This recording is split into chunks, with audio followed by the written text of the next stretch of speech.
नाज़रीन, दुनिया में कुछ जगहें ऐसी भी मौजूद हैं जहां ज़िंदगी का वजूद ही एक मौजज़ा मालूम होता है। और आज हम एक ऐसे ही मकाम का जिक्र करने जा रहे हैं जहां सर्दी की शिद्दत से हड्डियां तक कांप उठती हैं। ये जगह रूस का इलाका साइबेरिया है, जिसे दुनिया का सर्द तरीन रिहायशी मकाम माना जाता है। और ख़ास तौर पर यहाँ का एक गांव उमियाकोन और याकोत्स्क का शहर, जहां दर्जा हरारत -71 डिग्री सेंटीग्रेड तक पहुंच जाता है। ये वो ठंड है जिसमें अगर आप उबलता हुआ पानी भी हवा में उछालें तो वो ज़मीन पर गिरने से पहले बर्फ़ बन जाता है। यहाँ गाड़ी का इंजन बंद करने का मतलब गाड़ी को हमेशा के लिए जाम कर देना है। और यहाँ के लोग जब सांस लेते हैं तो सांस की भाप भी जमकर क्रिस्टल बन जाती है। लेकिन दोस्तों, हैरत की बात ये नहीं है कि यहाँ इतनी सर्दी है, बल्कि हैरत और दिलचस्पी की असल वजह ये है कि इस शदीद तरीन मौसम में जहाँ ज़िंदगी मौत के दहाने पर खड़ी होती है, वहाँ भी अल्लाह का नाम लेने वाले मुसलमान मौजूद हैं, जो ना सिर्फ वहाँ बसते हैं बल्कि अपने ईमान और अक़ीदे को सीने से लगाए 5 वक्त की नमाज और हलाल रिज़्क़ की तलाश में मसरूफ़ हैं।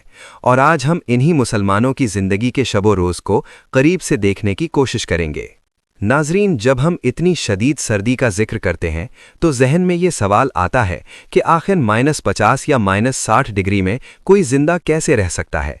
लेकिन हकीकत ये है कि याकोत्स्क और इसके मुजाफ़ात में लाखों लोग रहते हैं और इनमें एक बड़ी तादाद मुसलमानों की भी शामिल है।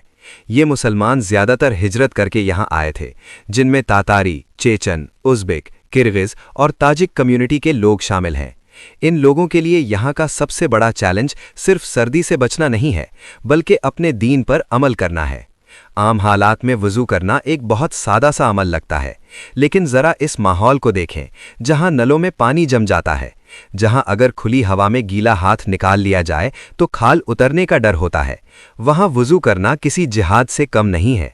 यहाँ के मुसलमान बताते हैं कि सर्दियों में पानी की पाइपलाइंस को खुसूसी हीटिंग के ज़रिए गर्म रखा जाता है ताकि पानी माया हालत में रहे। लेकिन अगर कभी सिस्टम फेल हो जाए या दूर दराज गांव में जहां सहूलत ना हो, वहां ये लोग बर्फ़ के टुकड़ों को काट कर घर लाते हैं, उन्हें पिघलाते हैं और फिर उन्हें गर्म करके वज़ू के लिए इस्तेमाल करते हैं। नाज़रीन, वज़ू के हवाले से यहाँ के उलमा और मुफ्तियान ने हालात की संगीनी को देखते हुए बहुत सी आसानियाँ भी बताईं। शदीद सर्दी में अगर पानी से बीमारी या जिल्द के फट जाने का खतरा हो तो तयम्मुम की इजाज़त भी मौजूद है। लेकिन यहाँ के मकामी मुसलमानों का जज्बा इतना तवाना है कि वो अक्सर गर्म पानी का इंतज़ाम करते हैं और वज़ू से ही नमाज अदा करने को तरजीह देते हैं। मस्जिद के अंदर का माहौल बाहर की दुनिया से बिल्कुल अलग होता है। बाहर